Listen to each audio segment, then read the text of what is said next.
Did it feel good yesterday in Richmond having Admiral Poindexter at your side?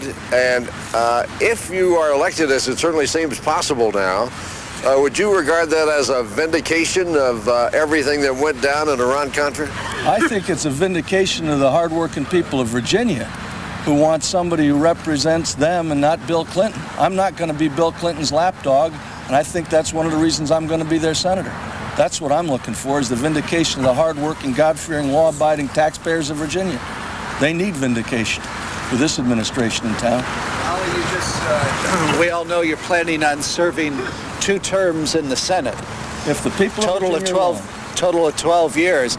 You just said you will never, under any circumstance, support any tax hike. Don't you think that's a little... I guess I ought to make one exception. If this country is in a war and we need those resources, then obviously that would obviate my place. But that's the only circumstance I can imagine, Gary. Sir, the Republicans are trying to blame you for the existence of a small air base at Mena, Arkansas. This base was set up by George Bush and Oliver North and the CIA to help the Iran-Contras, and they brought in plane load after plane load of cocaine there for sale in the United States. And then they took the money and bought weapons and took them back to the Contras, all of which was illegal, as you know, under the Bolin Act. But tell me, did they tell you that this had to be in existence because of national security? Well, let me answer the question. No, they didn't tell me anything about it. They didn't say anything to me about it.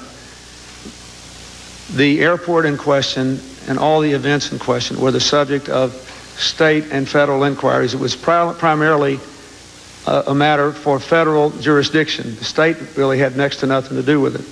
The local prosecutor did conduct an investigation based on what was within the jurisdiction of state law.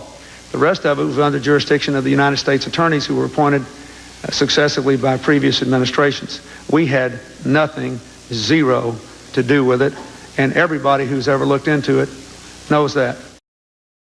What is your response to those who say that Oliver North has a profound disrespect for the institutions of democracy? Gary, I revere the institutions. After lying about President Reagan and even lying to school children, now Oliver North is lying about Chuck Robb. Chuck Robb has never had anything to do with illegal drugs, period. But what North doesn't understand is that the real issue in this campaign is the candidate's record of public service. Chuck Robb has a proven record of public service, while North's public record includes putting himself above the law by selling arms to terrorists and backdating documents to conceal that some of the money went for his personal use.